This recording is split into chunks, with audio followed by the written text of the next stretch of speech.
जिसके बाद अब वो उससे बातचीत करने लगे थे और कह रहे होते हैं कि मैं काफ़ी वक्त से इन सारी चीज़ों के अंदर अपना दिमाग खपा रहा हूँ, फिर भी मुझे कुछ भी नहीं समझ आ रहा, लेकिन तुमने इस दवाई के अंदर से एक दवाई को रिप्लेस करके काफ़ी ज़्यादा अच्छा किया, क्योंकि इसी की वजह से ब्लू लीफ इसको न्यूट्रलाइज कर पाने में कामयाब हो गई है। अब सब कुछ मुझे काफ़ी ज़्यादा क्लैरिटी के साथ में नज़र आ रहा है।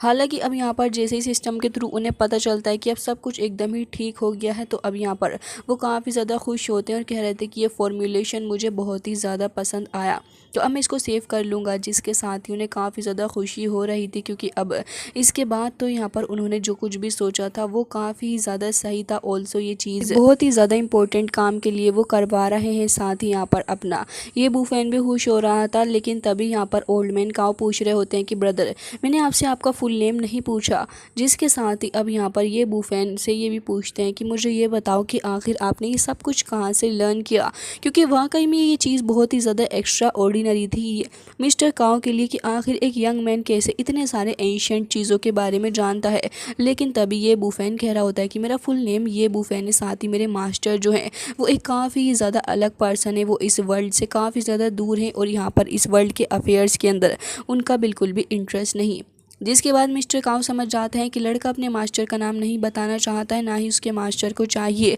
कि उनकी किसी भी तरीके से प्रसिद्धि हो। जिसके चलते वो ये कहने लग जाते हैं कि तुमने मेरी मदद की है इस एंशियंट मेडिसिनल प्रिस्क्रिप्शन को पूरा करने के लिए, तो वाकई में ओल्ड मैन की बारी है अब कि मैं अब यहाँ पर अपना वादा पूरा करूँ। जिसके साथ ही वो जैसे ही अब यहाँ पर रिसेप्शनिस्ट की तरफ को देखते हैं, तो रिसेप्शनिस्ट तुरंत ही वो सारे के सारे इंग्रेडिएंट लेके दौड़ा दौड़ा आ जाता है और तुरंत ही उन सारे इंग्रेडिएंट्स को वो टेबल पे रख के कहता है कि सर ये रहा आपका इंग्रेडिएंट। साथ ही वो रिवॉर्ड भी दे देता है, जिसके अंदर $1 मिलियन भी मिल चुके थे और अब अपना ये बूफैन एकदम ही रिच हो गया था। जिसके बाद अब ये बूफैन को देखते हैं, जो कि फ़िलहाल काफ़ी ज़्यादा खुश था और कह रहा होता है कि ठीक है अब मुझे यहाँ से चलना चाहिए। लेकिन तभी यहाँ पर ओल्ड मैन कह रहे होते हैं कि मैंने अपना प्रॉमिस नहीं तोड़ा है, साथ ही वाकई में आपने बहुत अच्छा किया है आज मेरे लिए प्राइसलेस ट्रीज़र को ढूंढ के, और वैसे भी 2 लाख तो कुछ भी नहीं, अगर आप चाहें तो फिर मैं आपके लिए कुछ भी कर सकता हूँ। आपने इस बार मेरी बहुत ही ज़्यादा मदद की है, तो आप जब भी दिल करे इस जगह पर आ जाइएगा और रेस्ट ऑफ योर लाइफ इस जगह पे आपका सारा सामान लेना एकदम ही फ्री रहेगा। साथ ही वो ये भी कहने लग जाते हैं कि मुझे एक काफ़ी ज़्यादा इंपॉर्टेंट मैटर के लिए जाना है। जिसके साथ ही अब यहाँ पर अपना ये बूफैन कह रहा होता है कि ठीक है आखिर आप किस लिए जा रहे हैं, तो वो बताने लग जाते हैं कि असल में मेरा एक पुराना दोस्त है, इसके लंग्स के अंदर एक काफ़ी ज़्यादा सीरियस प्रॉब्लम हो गई है, ऐसा कोई प्रिस्क्रिप्शन ही हमें नहीं मिला जो कि उसकी मदद कर सके, और इसी वजह से मैं डर रहा हूँ कि कहीं उसके पास बस कुछ दिन ही ना बचे हो। तभी यहाँ पर ये बूफैन कहने लग जाता है कि इस चीज़ के अंदर आप काफ़ी ज़्यादा रॉन्ग है।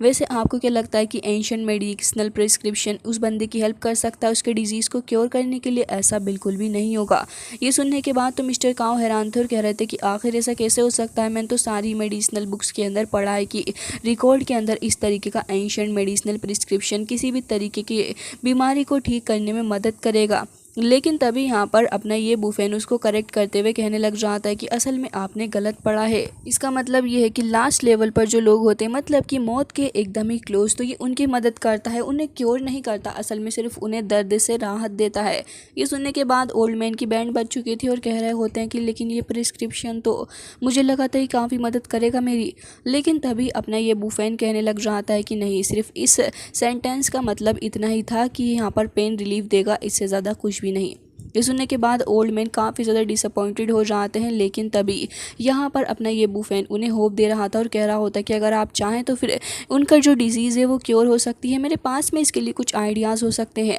ये सुनने के बाद तो मिस्टर काऊ एक बार फिर से खुश हो गए थे, क्योंकि उन्हें एक नई होप मिली थी और कह रहे होते हैं कि अगर ऐसी बात है तो फिर प्लीज़ आप मेरे साथ चलें, भले ही कुछ भी हो जाए मुझे अपने फ्रेंड को बचाना है, प्लीज़ आप मेरे साथ चलें। अब तो हमें देखने के लिए मिलता है नेक्स्ट सीन के अंदर रोड पे एकदम टशन के साथ में कार चल रही थी, अलग ही यहाँ पर कार डांस करते हुए नज़र आ रही होती है। ओल्ड मैन इतने ज़्यादा खुश हो चुके थे कि वो बस अपने ये बूफैन की जान लेना चाह रहे होते हैं। बहुत ही फास्ट स्पीड से वो ड्राइव कर रहे थे और कह रहे होते हैं कि मेरे ओल्ड फ्रेंड को देखने चलने के लिए आपका बहुत बहुत शुक्रिया। ये बूफैन कह रहा होता है कि आपके हिसाब से अगर कहूँ तो ऐसा लग रहा है कि बहुत ही ज़्यादा इनएप्रोप्रिएट कंडीशन में आपके फ्रेंड हैं, शायद उनके लिए सबसे ज़्यादा अच्छा मेथड जो है वो 9 नीडल्स ऑफ सोल है। ये सुनने के बाद तो वो काफ़ी ज़्यादा शॉक्ड होते हैं और कह रहे थे कि क्या। वो इतने ज़्यादा शॉक्ड हो जाते हैं कि वो सामने एक ट्रक को देखते ही नहीं बल्कि ऑलमोस्ट जाके उससे हिट करने वाले थे, लेकिन ये बुफेन टाइम पे यहाँ पर बचा लेता है उनको, नहीं तो इन दोनों की जान इस मोमेंट पे जाने वाली थी। साथ ही यहाँ पर मिस्टर काओ कह रहे होते हैं कि ओह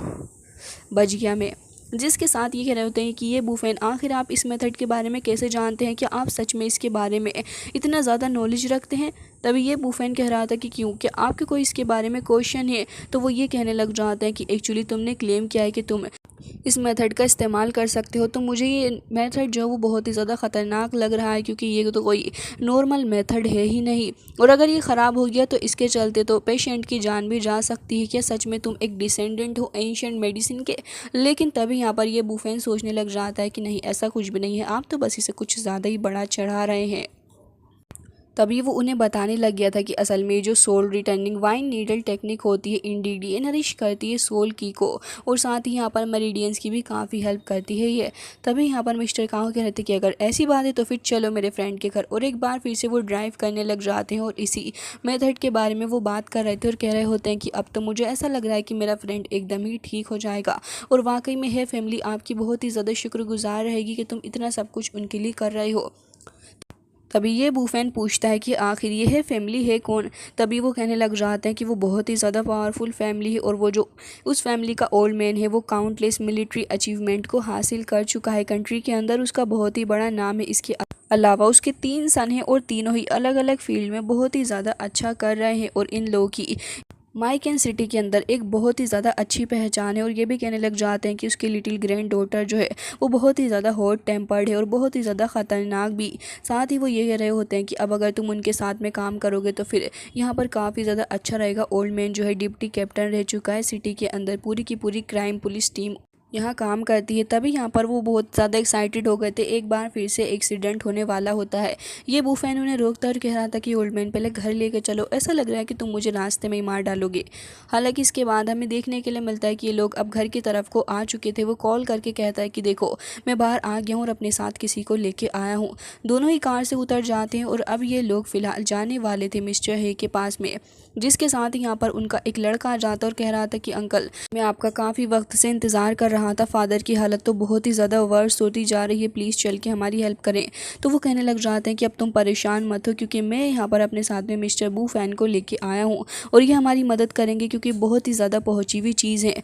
इस यंग मैन को देखने के बाद तो वो खुद भी हैरान हो गए थे और कह रहे थे कि क्या ये सच में इतने यंग टैलेंट है। तभी यहाँ पर मिस्टर काओ कहते हैं कि ऑफकोर्स ये बहुत ही ज़्यादा टैलेंटेड है, इवन मुझसे भी ज़्यादा। जिसके साथ ही वो तुरंत ही अपने फादर के पास में लेके चलने लगा था। और अब हमें मिस्टर हे दिखाए जाते हैं जो कि बेड पे पड़े हुए थे, उनकी हालत बहुत ज़्यादा सीरियस हो रखी थी और अभी फ़िलहाल वो अनकॉन्शियस होते हैं। ये बुफेन तुरंत ही उनकी नर्व्स को चेक करने लगा था, लेकिन इतनी देर में एक लड़की वहाँ पर आ जाती है, बहुत ही गुस्से में नज़र आ रही थी और कह रही थी कि आखिर तुम जैसा लड़का यहाँ पर क्या कर रहा है, तुम मेरे ग्रैंडपा को ठीक करोगे, तुम कितने ज़्यादा यंग हो। लेकिन तभी उसके फादर समझाने लग जाते हैं कि बेटा असल में मिस्टर ये बुफेन बहुत ही पहुँचे हुए डॉक्टर हैं। जिसके साथ ही लड़की को इस बात पे गुस्सा आ रहा होता है, वो बिल्कुल भी मानने को तैयार नहीं थी और कह रही होती है कौन से कॉलेज से ग्रेजुएटेड हुआ है, आपको कहाँ से ये डॉक्टर लगता है, मुझे ही बिल्कुल भी ऐसा डॉक्टर नज़र नहीं आता। लेकिन तभी उसके डैड कह रहे होते हैं कि मेरी बात समझने की कोशिश करो, ये एंशिएंट मेडिसिनल स्कूल से आया है। लेकिन तभी वो कह रही होती है कि सब कुछ बस एक जोक है, समझे आप, ख़त्म करिए इस लड़के को, यहाँ से भगा दीजिए। लेकिन तभी हम देखते हैं कि यहाँ पर डॉक्टर गाव आ जाता है, जिसे देखने के बाद लड़की काफ़ी ज़्यादा कॉन्फिडेंस नज़र आ रही थी और कह रही होती है कि डॉक्टर गाव ही इलाज करेंगे मेरे ग्रैंडपा का, और यहाँ पर ही काफ़ी कुछ जानते हैं, ना कि ये लड़का। डॉक्टर गाव को देखते हैं जो कि ये कह रहा था कि मैं यहाँ पर मौजूद हूँ, अपने बिजी शेड्यूल से यहाँ पर आया हूँ, तो मेरे होते हुए आपको दूसरे डॉक्टर से इस तरीके से कांटेक्ट करने की ज़रूरत नहीं है। कहीं ऐसा ना हो कि यहाँ पर ये जो रूट के से जो डिजीज़ आ रही है वो उसे क्योर करने की जगह कुछ और ही कर दे। जिसके साथ ही वो एक तरीके से चैलेंज भी कर रहा होता है। ये बुफेन को लड़की को भी पूरा भरोसा था कि डॉक्टर गांव ही उसकी ग्रैंडपा को ठीक करेंगे, और डॉक्टर गांव कह रहा होता है कि बिल्कुल भी परेशान ना हो, क्योंकि मेरे पास में वर्ल्ड का मोस्ट एडवांस ट्रीटमेंट मौजूद है। लेकिन तभी उसके फादर कहने लग जाते हैं कि आपको तो इस लड़की का टेम्पर पता है, ये बहुत ही ज़्यादा गुस्सा करती है और कुछ भी बोल देती है, इसकी बातों के ऊपर ध्यान नहीं दिया जाए तो ही सही रहेगा। तभी यहाँ पर मिस्टर काव भी ये कहने लग जाते हैं कि ये बुफेन आप प्लीज़ मेरे ब्रदर की सिचुएशन के बारे में समझें, ये बहुत ही ज़्यादा पेन में है और अगर हम इसे ठीक ना कर पाए तो इसके साथ बहुत ही ज़्यादा गलत होगा, मैं इसके लिए बहुत बुरा फील कर रहा हूँ। तभी ये बुफेन कह रहा होता है कि आप परेशान ना हो, मैं ज़रूर से ही इन्हें क्योर करूँगा। जिसके साथ ही अब वो ये भी सोच लेता है कि अब मुझे इसे ठीक करना ही होगा। और साथ ही मिस्टर हे के हाथ के अंदर उसे कुछ ना कुछ अजीब सा नज़र आ रहा था, कुछ स्पिरिचुअल पावर के थ्रू वो डिटेक्ट भी करता है। हालांकि गाइस इसी के साथ ये एपिसोड हो जाता है एंड आई होप कि आपको पसंद आया होगा। मिलते हैं नेक्स्ट वीडियो में, तब तक के लिए bye bye, take care of yourself.